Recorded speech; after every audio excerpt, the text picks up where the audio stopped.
This is DJ Dr. Chris. And it's your favorite nurse practitioner, Bree. Today, I'll be talking about type 3 diabetes. And I'm going to be sticking to my pregnancy kick, and we're going to be talking about HELLP syndrome. And after that, I'll pop open a bottle and see what comes out. Are you ready? I mean, I'm ready to pop open a bottle, but we have a couple more weeks to wait. All right. All right. I mean, you're ready to pop, too, it seems like. Oh, I don't think you're supposed to say that to a pregnant lady. Yes, I'm ready to pop. There's a lot of things that you're not supposed to say to a pregnant lady, which reminds me of something kind of funny from this past weekend when we went out to Rocco's Tacos, and you ordered a no alcohol margarita. Was that what you ordered? It was a non-alcoholic mango mojito. But he didn't hear the no alcohol part. He sure didn't. He brought you an alcohol one, and he was like, yeah, I thought you might be pregnant. I could totally tell he was like in that situation where he's like, she's pregnant. I shouldn't be serving her alcohol, but you should never ask someone if she's pregnant.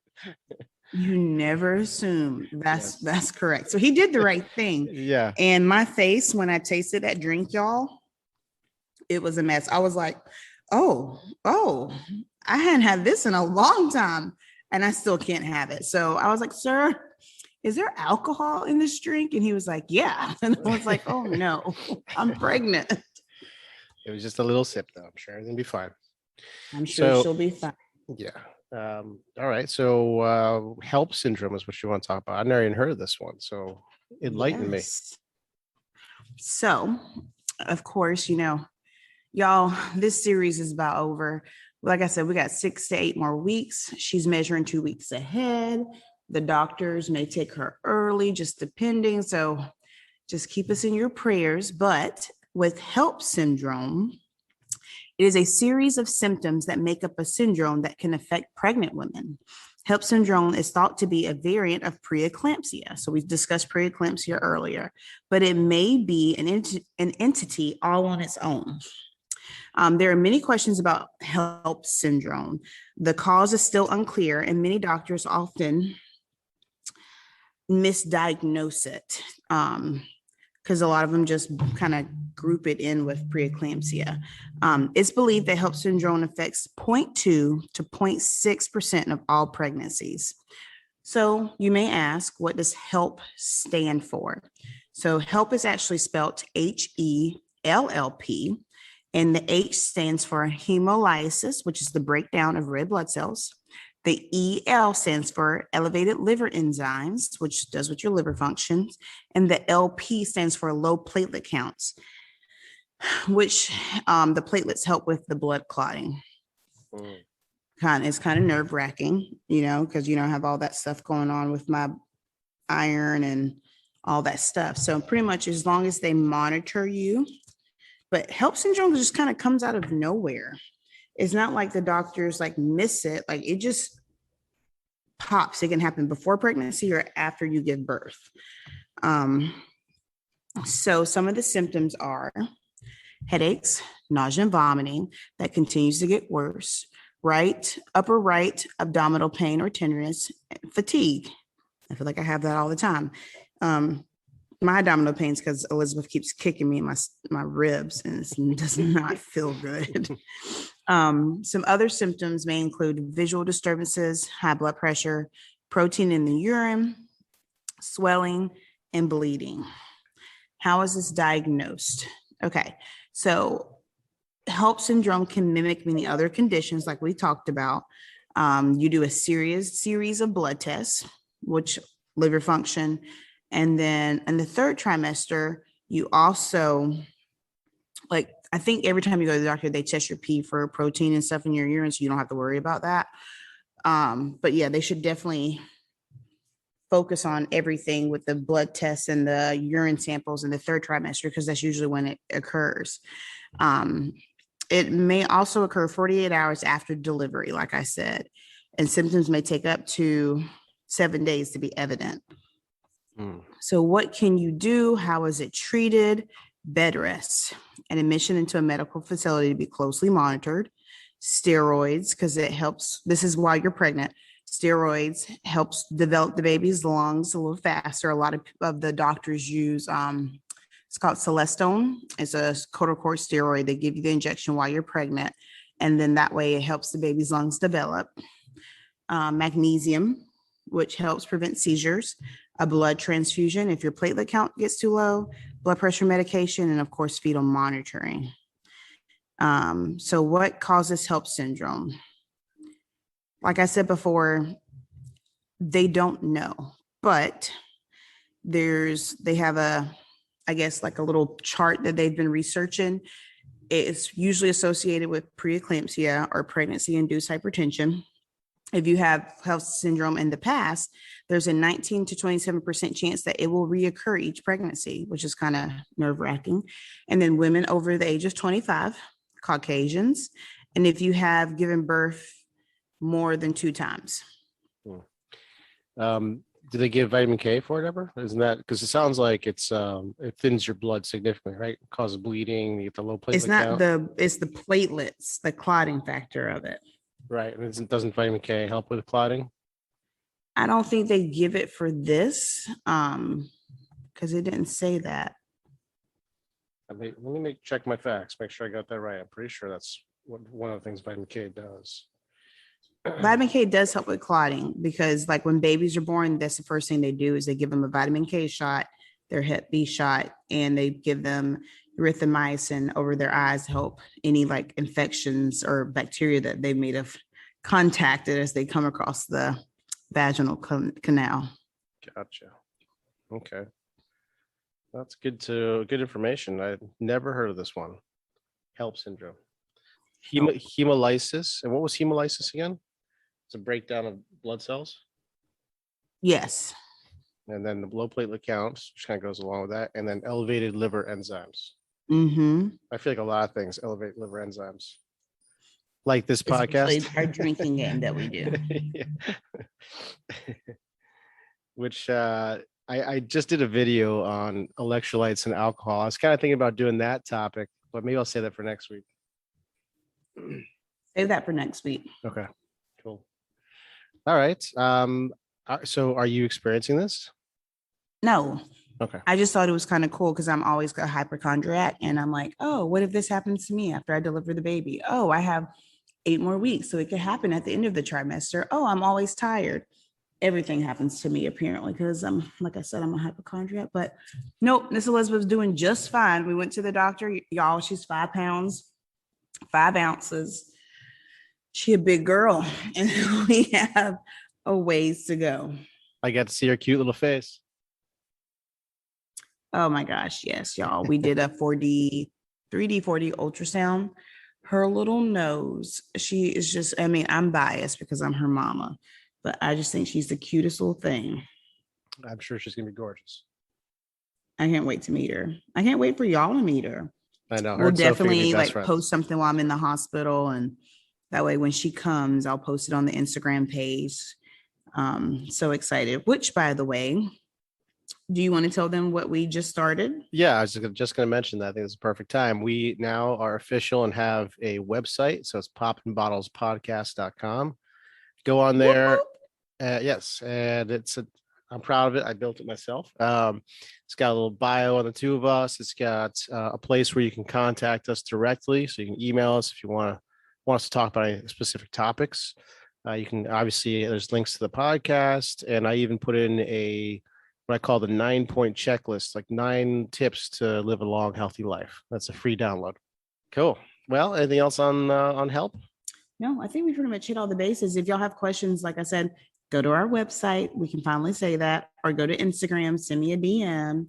Chris and I check it pretty much every single day. So if you have anything you want to hear us talk about, or you're sick of hearing about my pregnancy, just let me know. I mean, my sister made a comment and said, or no, it wasn't my sister. I'm not going to blame Bethany. Lance made a comment, who's a friend of ours, and said he's sick of hearing about the pregnancy.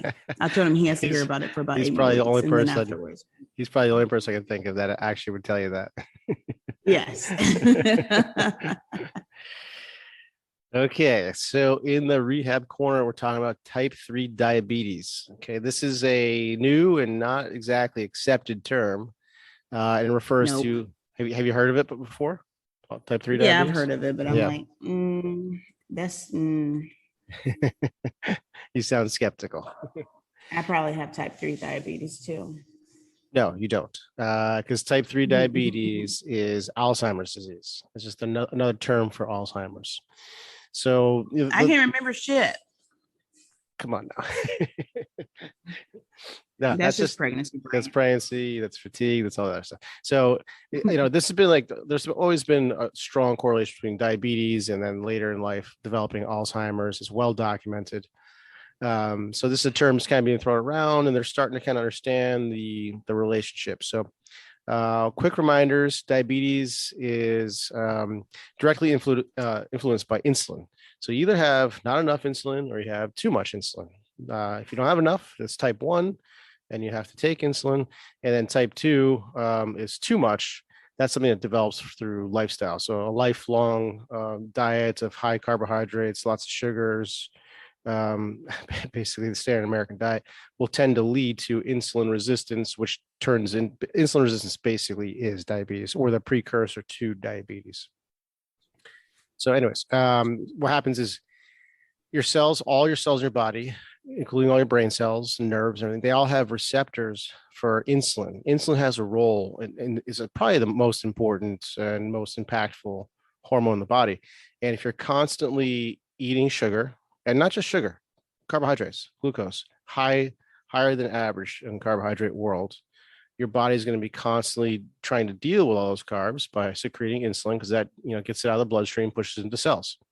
Over time, it's kind of like coffee. If you drink a cup of coffee every day, then suddenly you need 2 cups, then 3 cups. You become like coffee insensitive. That's kind of what happens in the cells. So then you become insulin resistant, and then the pancreas has to work overtime. There's a lot of nasty things that occur from that. So what happens in the brain?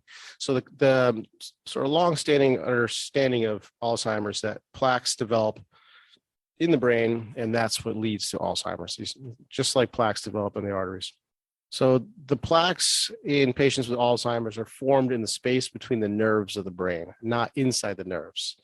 And those plaques are made of a protein called amyloid beta protein. It's a sticky protein. I actually talked about this protein many episodes back with sleep apnea, because sleep apnea can also cause this development of amyloid beta plaques, which leads to Alzheimer's. So there's multiple causes, let's say that, or things that are can stack upon each other.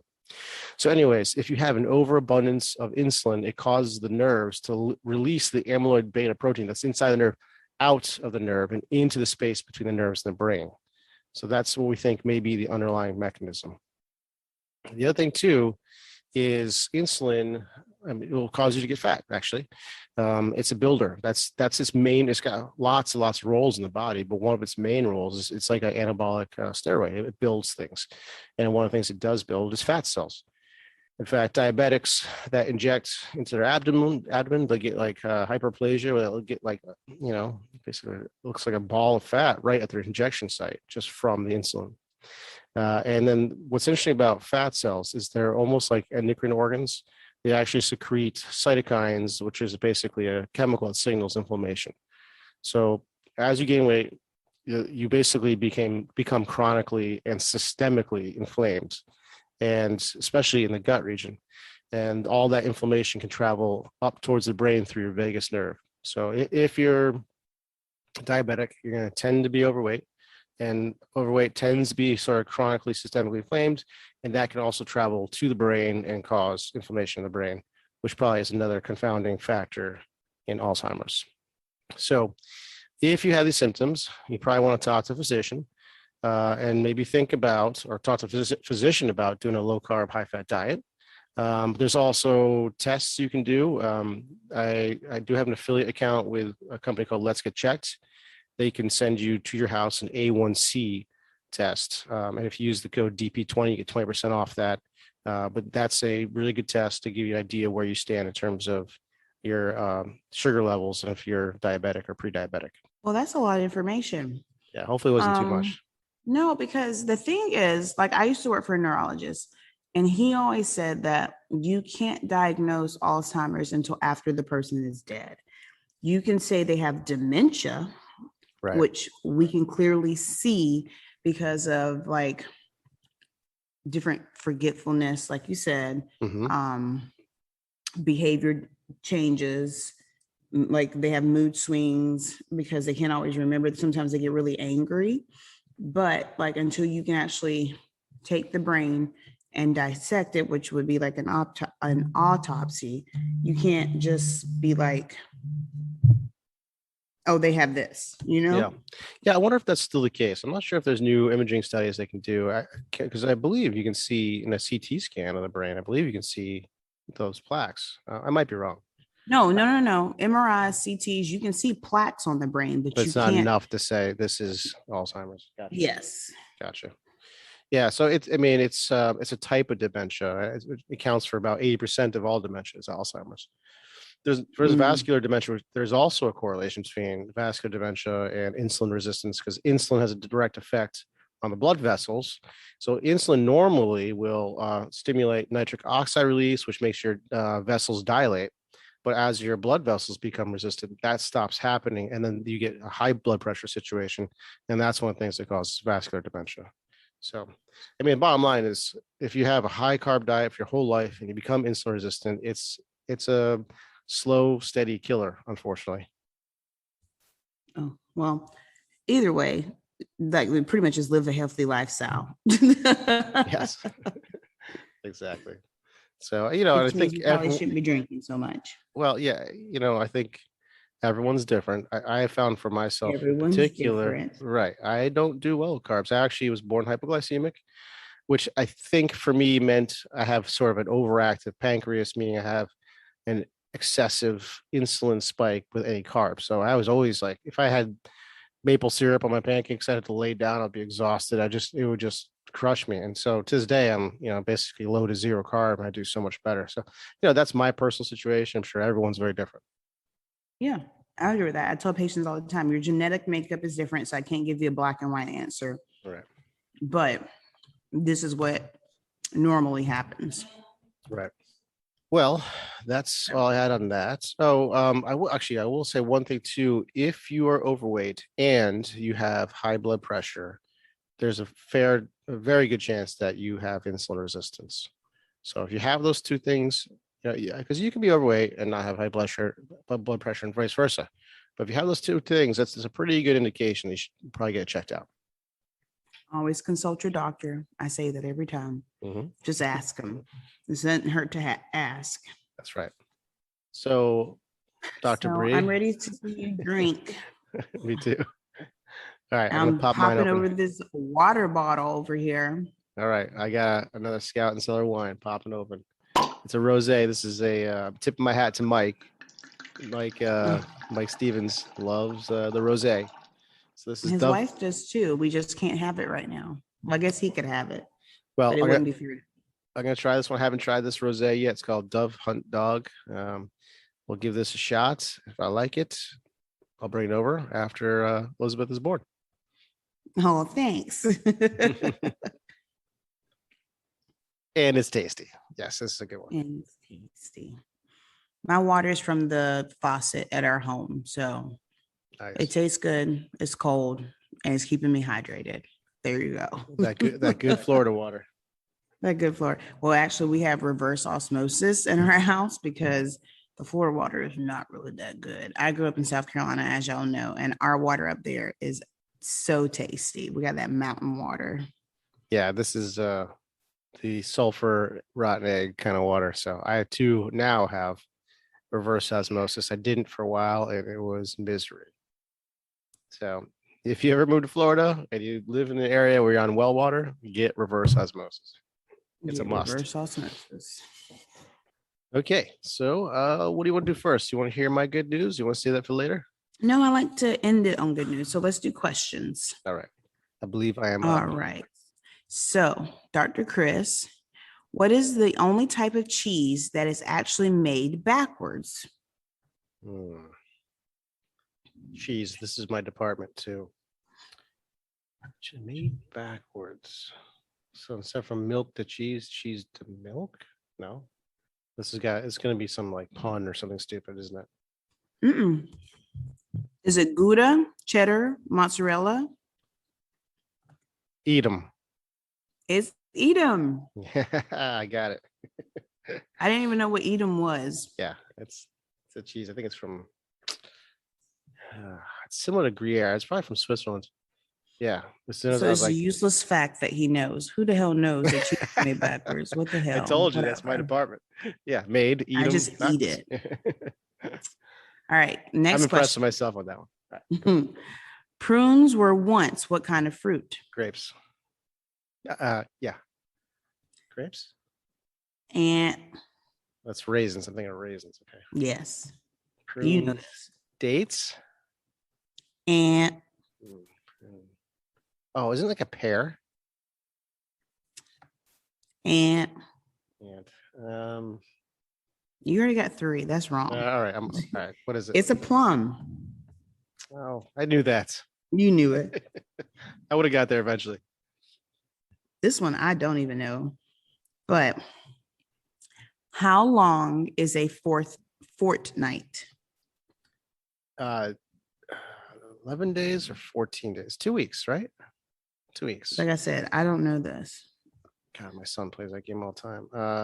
I want to say it's 2 weeks. 4 days ago. No. I feel like that was in one of Lincoln's speeches, wasn't it? Fortnight? No, I'm thinking of 4. I want to say 2 weeks. How many days is that? 14. Correct. Ding, ding, ding. Nice. 2 for 3. 2 for 3. We can do one more because I'm in a good mood tonight. Let's do it. You should know this. What is the full form of the medical procedure CPR? Cardiopulmonary resuscitation. Good job, Dr. Chris. That was too easy. But I paused. I was like, I better get this right. I know. Oh, well, good. You did pretty good on questions today. Thank you. Fun fact.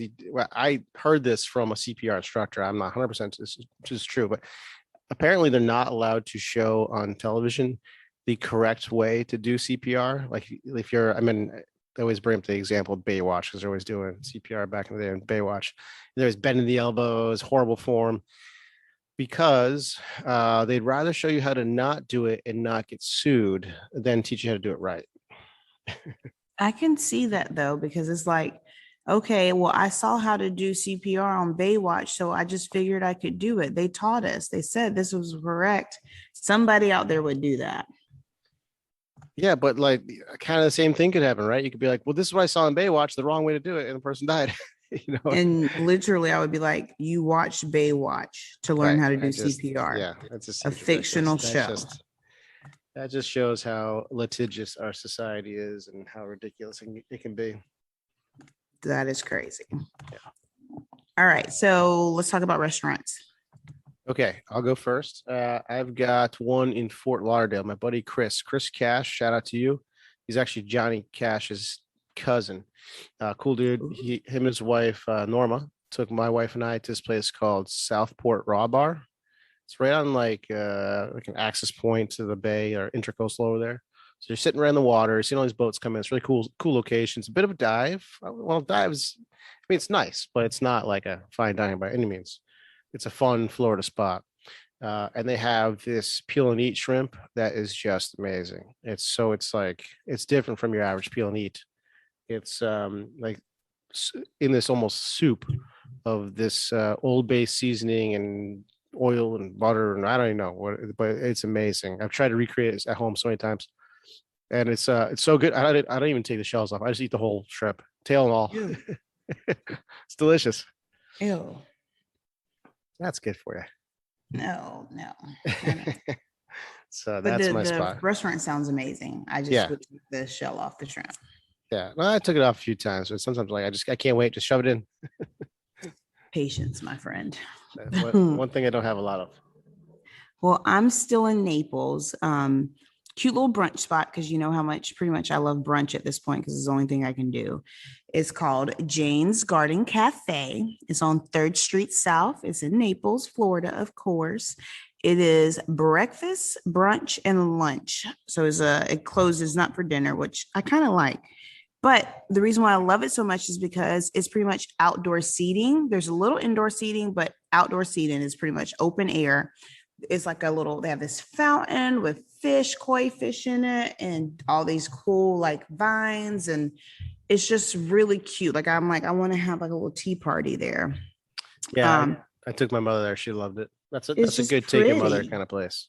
Yeah. Yeah. Great food. Like when you look at their menu, they have like the traditional like Western scramble, crab and shrimp scramble, just a plain like French toast type thing. Of course, you have to have your avocado toast wherever you go. But then you can also get like oatmeal parfaits, crepes. They have a bourbon vanilla Bayesian waffle, and then like a crazy quesadilla, which is like scrambled eggs with bacon, like just fun breakfast stuff. And then for lunch, they have their normal just veggies, but they have teas, sodas, and fresh squeezed drinks. And they actually have cocktails there as well. So if you're ever in Naples, go to Jane's. Like I said, she's on 3rd Avenue, and she is amazing. The cafe is amazing. Have a great service, and the atmosphere is what brings people in. Yeah, Jane's is pretty awesome. I would definitely check that place out. But definitely a brunch spot. Yes. Okay. Without further ado, good news of the day. So right now in current events, we got this horrible situation going on in Afghanistan, as Mike was liking to point out last week in Brie. So yeah, it is horrible. Let me find the article. Here it is. Okay. So internet artist raises $6 million in one day to rescue Afghans targeted by the Taliban. So this guy, what was his name? Tommy Marcus. During the pandemic, he donned the name Quentin Quarantino, which is hilarious. He's a University of Michigan grad. He started doing memes and stuff, and he got like a pretty good following. So he launched a hugely successful GoFundMe campaign to fly at-risk Afghans out of the country as quickly as possible. So within 2 hours, he raised $550,000. And now, only one day later, it's past $6 million already and still climbing. So good for you, Tommy. Way to step it up. That is amazing. That really is. Yeah. Yeah. Some of those videos are just horrific. The videos are heart-wrenching. We were laughing because my husband brought it up the whole weekend, and I'm just like, I got tired of not tired of hearing about it, but with me, especially in my hormones, if you can't do something to fix or help the problem, don't just talk about it, like do something about it, because it's so sad to think that these babies are losing their parents and like what they're going to do to women. And it's just, it's a lot to take on and to bring into your household and your like life. Yeah. Well, Quentin Quarantino did something about it. So he did. I'm like, that's amazing. Yeah. If I could raise money, I would donate all of that. Yep. Which I'm like, he did it. He just started it. I mean, technically I could. Yeah. Tell Mike. And we can donate it to help get people out and get them here safely. And it's just, like I said, that whole situation is a mess and it's so sad. And Yep. So if you I'm happy people are stepping up. Yeah. So Google him, Quentin Quarantino, and look for his GoFundMe. Donate, help out. Okay, Brie, anything else we have to talk about this week? No, I think that's really it. I say just keep it moving. We'll have we're growing. We're loving our listeners. Our followers are increasing. Please find us on Instagram. Come check us out on the website now. And then ask questions. Tell us what you want to hear. Give us feedback. That's the main thing. We need to know what you want. We just want to engage with our listeners and, be more involved and active in people's lives. Yeah. And so next week, I was thinking about either talking about Meniere's disease, which is a type of dizziness, or I was thinking about doing electrolytes and alcohol. So please email me again, poppinbottlespodcast.com, and let me know which one you'd like to do. I think that's it. All Let's right. go. Well, you finish drinking your wine. I'll finish drinking my water. Okay. Sounds good. All right, Bree, you take care. And this has been Poppin' Bottles. See you guys next week. Bye, everybody. Do you have unexplained pain? Or do you wonder just how healthy you are? When was the last time you had your blood tested? Blood chemistry analysis is a great way to stay ahead of any health conditions, and now you can have control of your health with Let's Get Checked.